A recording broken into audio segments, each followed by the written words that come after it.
에릭슨이라고 하는 다이빙 선수가 있었습니다. 그가 훈련 중에 실수해서 큰 부상을 입게 되었습니다. 그는 하반신 마비자가 되어서 휠체어를 탈 수밖에 없었습니다. 근데 그가 이런 말을 합니다. 내가 천국 가서 예수님을 만나면 내가 타던 이 휠체어를 천국에서도 예수님께 부탁해서 좀 내 곁에 두고 싶습니다. 그 이유는 내가 약할 때마다 예수님을 의지했고 예수님을 의지할 때마다 내게 힘이 되어 주셨기 때문에 비록 내가 휠체어에 앉아서 생활했지만은 감사함으로 남은 생을 살 수 있었기 때문에 라고 말하며 휠체어를 타면서도 감사했다는 이야기죠. 휠체어를 타면서도 불평하지 않고 그 생을 마치겠다는 의지를 말씀해 주고 있습니다. 성경은 빌립보 2장 14절에 보니까 우리에게 이렇게 살라고 말씀하고 있습니다. 모든 일을 원망과 시비가 없이 하라. 어떤 일은 원망해도 좋다는 것이 아니라 어떤 일을 하든지 간에 모든 일은 우리가 몸이 아파도 휠체어를 타더라도 가난해도 우리가 여러 가지 어려워도 이번에 공동회의를 하면서도 모든 일은 원망과 시비가 없이 감사함으로 이 모든 일을 가정이나 교회에서 맞이해야 될 것입니다. 저는 여러분 솔로몬은 반대로 없는 것이 없을 정도로 다 누렸습니다. 부와 귀와 또 지혜와 거기다가 아내마저도 700명의 아내를 두었고 그의 첩을 300명이나 두어서 1000명의 여인들을 거느리면서 호화호식했지만은 그의 생은 너무나 헛되고 헛되다. 그런 허무함을 우리에게 말해주고 만족하지 않았습니다. 감사할 줄 몰랐습니다. 그렇다면 여러분, 오늘은 설교의 주제가 이런 사람은 되지 말았으면 좋겠다. 이것이 설교의 목적입니다. 과연 이런 사람은 어떤 사람일까요? 제가 본문으로 잡은 디모데후서 3장 1절과 2절에 보면 이렇게 살지는 말자 이거지요. 같이 보겠습니다. 말세는 고통하는 때가 이르른다. 제 말세를 말합니다. 성경은 말세가 되면 초처에서 지진과 기근이 일어난다. 전쟁이 일어난다. 테러가 있을 것이다. 말세를 알려주는 전쟁이 계속되고 있고 여기다가 지진까지 말세를 우리에게 알려주고 있습니다. 성경에 말세가 될 때 이런 일이 일어나는데 그 말세 현상 중에 하나가 고통스러울 때가 올 것이다. 이 좋은 세상에 고통스러운 일이 뭘까요? 사람들은 2절에 자기를 사랑하며 자기밖에 몰라요. 모든 사람들은 자기를 사랑하고 또 그다음에 돈을 사랑하며 자기 사랑, 돈 사랑, 자랑하며 거기다가 또 뭐라고 말씀합니까? 교만하며 말세 현상 중에 많은 사람들이 자기도 몰래 으쓱합니다. 최고인 줄 압니다. 교만함이 있습니다. 나라의 교만도 있고 개인의 교만도 있고 교회도 교만한 교회가 있겠지요. 거기다가 비방하며 정말 제가 싫어하는 단어 중에 하나가 부모를 거역하며 부모는 거역의 대상이 돼서 되겠습니까? 존경의 대상이 되겠는데 부모를 오히려 거역합니다. 말세가 되면 부모를 거역하는 일이 여기저기서 일어나고 심지어 부모를 구타까지 하지 않습니까? 거기다가 제가 오늘 주제로 잡은 설교의 내용이 여기서 나옵니다. 말세 현상은 감사할 줄 모른다는 겁니다. 감사하지 아니하며 거룩하지 아니하며 이런 사람은 되지 맙시다. 어떤 사람 부모에게 대어들거나 감사할 줄도 모르는 사람, 거룩하지도 않는 사람, 자기밖에 모르고 돈만 알고 욕심 부리는 사람 되지 말라. 이것이 오늘 설교의 내용입니다. 그렇다면 오늘 본문에 감사하지 아니하며 하는 이 사람은 이런 사람처럼 살아서는 안 된다. 감사할 줄 모르는 사람처럼 살아서는 안 된다. 이것이 설교 오늘의 핵심적인 내용입니다. 그렇다면 오늘 여러분 반대로 빌립보 4장 3절에는 이런 사람을 또 소개하고 있습니다. 급이 다릅니다. 이렇게 살아야 됩니다. 같이 읽겠습니다. 시작. 또 참으로 나와 멍에를 같이 한 내게 구하노니 복음에 나와 함께 힘쓰던 저 여인들을 돕고 또한 클레멘드와 그 외 나의 동역자들을 도우라. 그 이름들이 생명책에 있느니라. 여기 여인들이라는 단어가 나옵니다. 참 좋은 의미에서 사용된 그룹입니다. 하나님의 일에 동력자가 되었다. 나의 쓸 것을 도운 사람들이었다. 뿐만 아니라 무엇보다도 잔치하는 사람처럼 교회가 되었으면 좋겠다. 잔치집 같은 교회. 여러분, 전도서 15장 15절에 보니까 고난받는 자는 그날이 다 험악하나 마음이 즐거운 자는 항상 잔치하느니라. 여러분, 우리가 항상 어렵지는 않지 않습니까? 그런데 우리가 늘 마음에 그 잔치집 분위기가 아니라 초상집 분위기 같고 늘 마음에 뭔가가 우울하고 못마땅한 분들 이제 마음을 바꾸셔서 오늘 우리 동일로교회 잔치집에 가자. 주일날은 잔치집에 오는 마음으로 기쁨으로 참여할 수 있게 되기를 바랍니다. 미국의 링컨 대통령이 남북 전쟁을 하는 중에서도 추수감사절 절기를 지키자고 국가적으로 선포를 했습니다. 어떤 일부의 강요들은 전쟁 중에 무슨 추수감사절입니까?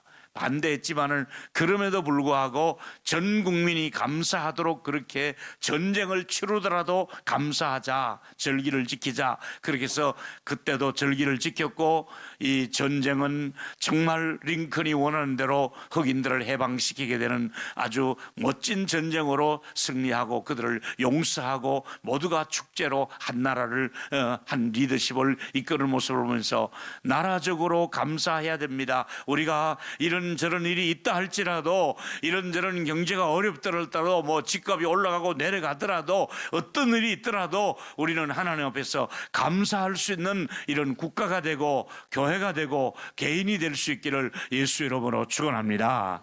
감사할 줄 알아야 된다 이 말이지요. 그래서 오늘은 제가 여러분에게 드리고 싶은 첫 번째 메시지는 감사하는 마음을 이제는 행동으로 옮기는 사람이 되자. 감사는 이제 이미 다 마음속에 머릿속에 이성적으로 알고 있습니다. 행동으로 옮기는 것이 문제입니다.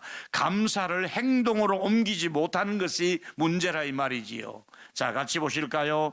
10명의 나환자가 예수님께서 다 치료해 주셨는데 돌아온 사람은 한 사람밖에 없었습니다. 유대인도 아니라 이방인 사마리아인이 돌아와서 감사했습니다. 이방인이 감사할 줄 알았습니다. 예수 믿지 않는 사람이 오히려 감사할 줄 안다 이 말이지요. 여러분, 우리는 이 세상을 지금까지 살아오면서 여러분이 아무것도 하지 않았는데도 감사한 일이 많잖아요. 먼저 언제나 수천 년 전부터 여러분이 태어나기 전부터 여러분을 향해서 늘 따뜻하게 햇볕을 주시니, 밝게 햇볕을 주시니, 해가 날 때마다, 해가 떠오를 때마다, 해가 스산해질 때마다 내일 아침에 또 만나요 하고 잠깐 들어가더라도 그래요 내일 아침에 다시 만나요 어김없이 아침마다 내일도 중천에 떠있던 이 해가 스산해지고 나면 내일 아침에 다시 여러분을 향해서 잘 주무셨습니까 하고 해를 뜨게 해주시니 햇빛을 볼 때마다 감사하시기를 바랍니다. 맑은 공기, 우리가 그저 마시잖아요. 누가 공기값 내고 있습니까? 아무에게나 돈이 있든 없든 맑은 공기를 마시게 하시고, 또 우리나라에는 아무리 가난한 사람에게도 맑은 물을 먹을 수 있도록, 우리가 아무리 어렵게 살아도 공짜로 물을 먹을 수 있도록 휴게소에 가도 공원에 가도 우리 교회 와도 여러분의 집에도 맑은 물을 먹을 수 있도록 은혜를 주셨고요. 뿐만 아니라 하나님께서 우리에게는 깨끗한 숲이 있잖아요. 잘 가꾸어진 숲, 온 둘레길을 만들어 놓고 이렇게 공기와 물과 숲과 바다와 하늘과 태양 모든 것이 우리가 손대지 않은데도 하나님께서 저절로 우리에게 제공해 주시니 모든 자연을 통해서 일반 은총을 통해서도 감사하시기를 바랍니다. 뿐만 아니라 여러분, 우리가 이 세상에 살면서 감사할 일이 많습니다. 감사한 일이 생각나면 입으로 순간순간 감사하고, 그리고 가능하면 매주일 한번 감사해 보십시오. 매주일 감사하기. 하나님 이래서 감사합니다. 매주일 한번 52주 매주일 한번 감사해 보라. 뿐만 아니라 미리미리 생각해서 앞으로 될 일을 꿈꾸며 기도하며 비전을 가지고 하나님 이런 일을 주실 것이니 감사합니다. 하나님 이런 며느리 주실 줄 믿고 감사합니다. 먼저 그렇게 미리 감사하라 이거지. 또 그게 안 되면 돌아보고, 아, 지난날 내가 이럴 때 이런 은혜 주신 것을 감사합니다. 이래서 감사합니다. 저는 평생 잊지 못할 감사가, 리비아 사막에 다녀온 거 감사합니다. 우리 장로님 만난 거 감사합니다. 우리 집사님 만난 거 감사합니다. 이 앞자리 우리 김명규 집사님 계셔서 감사합니다. 장군 출신이죠, 장군 출신. 너무나 감사한 거. 집사는 남보다 더 감사해야 돼요. 군인들만 보면 감사해야 돼요. 별은 아무나 다나. 할렐루야. 감사해야 됩니다. 직장에 있는 거 감사, 집에 있는 거 감사, 따뜻한 물이 나와서 감사, 냉장고에 먹을 게 있어 감사, 없으면 마트에 가면 있어서 감사. 전부 감사할 일이에요. 천지백가리가 감사할 일입니다. 할렐루야. 감사해야 돼요. 오늘 감사 마지막 표기니까 오늘 여러분 화장하시며 감사했습니까? 감사하면 더 좋은 화장품이 생길 줄로 믿습니다. 안 하면 그것마저도 못 쓸 날이 올 줄도 모릅니다. 발라도 인물도 안 날 것입니다. 감사해야 됩니다. 두 번째는 하나님께서 은혜를 넉넉하게 주셔서 착한 일을 넘치게 하는 사람으로 살았으면 좋겠다. 착한 사람으로 살았으면 좋겠어요. 고린도후서 9장 8절에 보니까 하나님이 능히 모든 은혜를 너에게 넘치게 하시나니, 은혜를 주시는데 왜 은혜를 주십니까? 이는 너희로 모든 일에 항상 모든 것이 넉넉해 가지고 믿음도 마음도 물질도 넉넉해서 그걸 가지고 못하느냐, 착한 일을 넘치게 하려 함이라. 이번에 제가 우리 교회가 그동안 장로님들을 선정할 때 1순위 기준은 착한 사람들이 되었으면 좋겠다. 부자도 좋지만은 착해야 된다. 또 장로님들이 착하면 가장 좋은 사람이 누굽니까? 담임 목사 아닙니까? 계속해서 대들거나 막 못마땅해 하면 제가 아주 차라리 이만기 선수하고 삿발을 잡고 씨름하는 게 낫지. 힘들어요. 그런데 모든 안수집사, 권사, 장로는 우리 교회 전체가 착한 사람, 그리고 때가 후임자를 결정할 때도 마음속에 착해야 된다. 하나님은 첫 단추를 잘 끼워야 되는데 첫 단추가 감사할 줄 아는 사람이 이게 교회 안에서 첫 번 배워야 될 어떤 생활의 습관이지요. 뭐든지 귀찮아하고 짜증내고, 왜 그 길을 가? 왜 모여야 돼? 그 제자 훈련을 왜 자꾸 하라는 거야? 그 착한 사람은 그런 말 안 해요. 당연히 한다고 아까도 지금 먼저 내놓고 가더라니까요. 뿐만 아니라 찬송가 오토먼이라고 하는 사람이 1877년에 작사한 건데 429장에 보니까 세상 풍파늘을 흔들어 그렇게 약한 마음 낙심하게 될 때에 후렴에 보니까 받은 복을 세어 보아라 그랬어요. 네가 받은 은혜가 얼마나 큰데 그러느냐. 받은 복을 한번 세어보아라. 근데 그동안 받았던 복을 한번 세어보아라. 그렇게 말씀하고 있지 않습니까? 사랑하는 여러분, 은혜를 주셔서 나는 궁핍할 때도 가난한 것만 있는 게 아니라 은혜를 가난한 가운데 주셨잖아요. 고난만 있는 것이 아니라 고난 가운데도 은혜를 주신 줄로 믿습니다. 그래서 우리가 모두가 이 고난 중에서도 감사할 줄 알고, 궁핍한 중에서도 감사할 줄 알고, 퇴직하고도 감사할 줄 알고, 직장에 다닐 때도 감사할 줄 알고, 아멘. 그래야 됩니다. 그런데 하나님께서는 환난도 필요하기 때문에 우리에게 주는 거예요. 같이 읽겠습니다. 로마서 5장 3절에 보니까 환난 중에도 뭘 하라고요? 즐거워하나니. 또 환난 중에 무엇이 나옵니까? 인내가 연결됩니다. 어려울 때 참을 수 있는 참을성을 주시는 것이지요.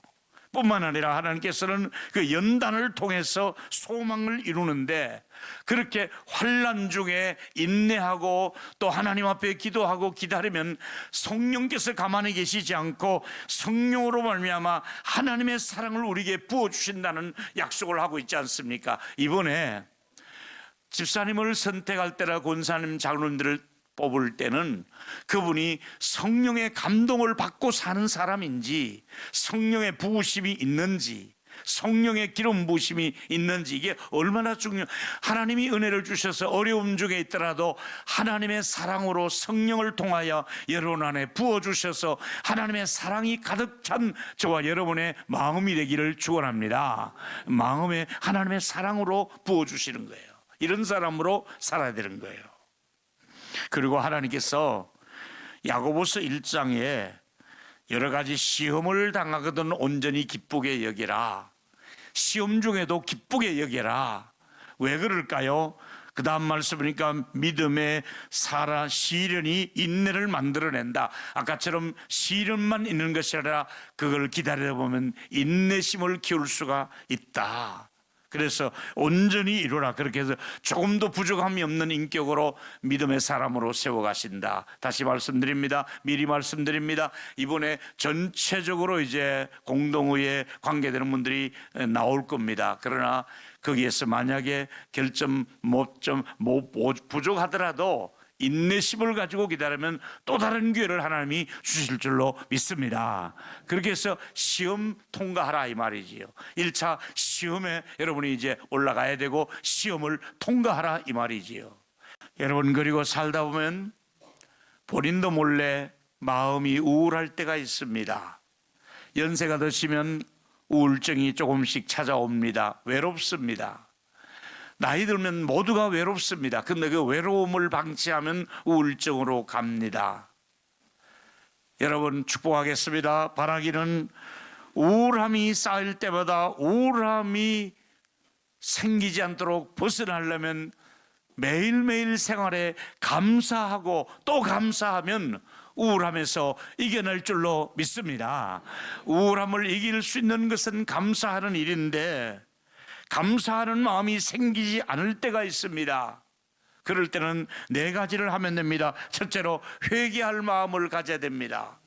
감사하고 싶지 않은 마음, 굳은 마음, 이거 좋은 마음 하니까 회개하고, 감사하고 싶지 않은 마음을 이 자체를 회개할 줄 알아야 됩니다. 감사할 줄 모르면 이거 회개할 마음이다. 두 번째는 내 마음에 감사한 마음을 깨닫게 해달라고, 내 환경 속에 감사한 일을 깨닫게 해달라고. 그럼에도 불구하고 감사한 일이 뭔가, 이렇게 이런 환경에서도 내가 감사할 것이 무엇인가, 감사할 마음을 깨닫게 해달라고 기도하시고, 그 다음에 뭡니까? 세 번째, 하나님께 순종할 마음 주시도록, 하나님 제가 감사하고 순종할 마음을 주십시오. 하나님 제가 제자 훈련하겠습니다. 순종할 마음을 주십시오. 하나님 제가 권사로 안집사로 지원해 보겠습니다. 순종할 마음을 주시옵소서.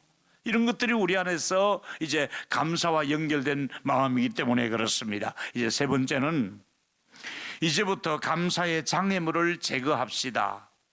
감사하는 데 있어서 장애물이 있습니다. 감사 못하도록 하는 장애물이 있습니다. 첫째로 우리는 감사하지 않는 습관이 나의 몸에 배어 있습니다.